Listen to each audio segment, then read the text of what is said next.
अभी सोनिया जी ने भी बोलते हुए बातें कही कि अभी क्यों नहीं लागू कर दिया, कब से लागू कर देंगे। यह देश संविधान से चलता है। आपने उसके लिए कभी ओबीसी की बात तो नहीं की।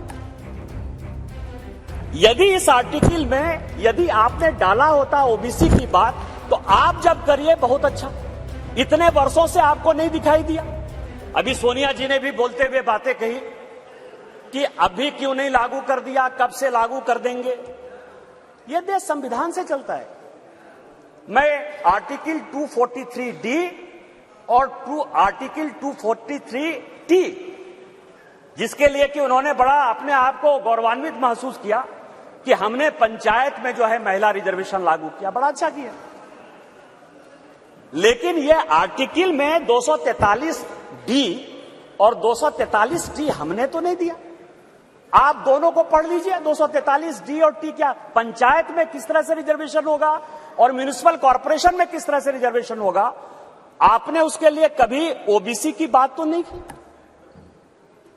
यदि इस आर्टिकल में यदि आपने डाला होता ओबीसी की बात, तो आप जब करिए बहुत अच्छा। इतने वर्षों से आपको नहीं दिखाई दिया। उसी तरह से 1947 से लेकर 49 तक ये पूरा संविधान सभा चलता रहा। परसों से यही भाषण सुन रहे हैं सर। इस कॉन्स्टिट्यूएंट असेंबली से लेकर 1952 से लेकर आज तक चुनाव हुआ, कभी किसी ने राज्यसभा में रिजर्वेशन की बात नहीं की, विधान परिषद में बात नहीं की। आज भी राज्यसभा में शेड्यूल कास्ट और शेड्यूल ट्राइब को रिजर्वेशन नहीं है। विधान परिषद में शेड्यूल कास्ट शेड्यूल ट्राइब को रिजर्वेशन नहीं है। आप कौन सी नई बात केवल पॉलिटिकल एंगल के लिए ले आते हैं। आपने जब नहीं किया, जब तक आज तक जो है भारत के संविधान में यह कहा गया कि राज्यसभा में कोई रिजर्वेशन नहीं होगा, विधान परिषद में कोई रिजर्वेशन नहीं होगा।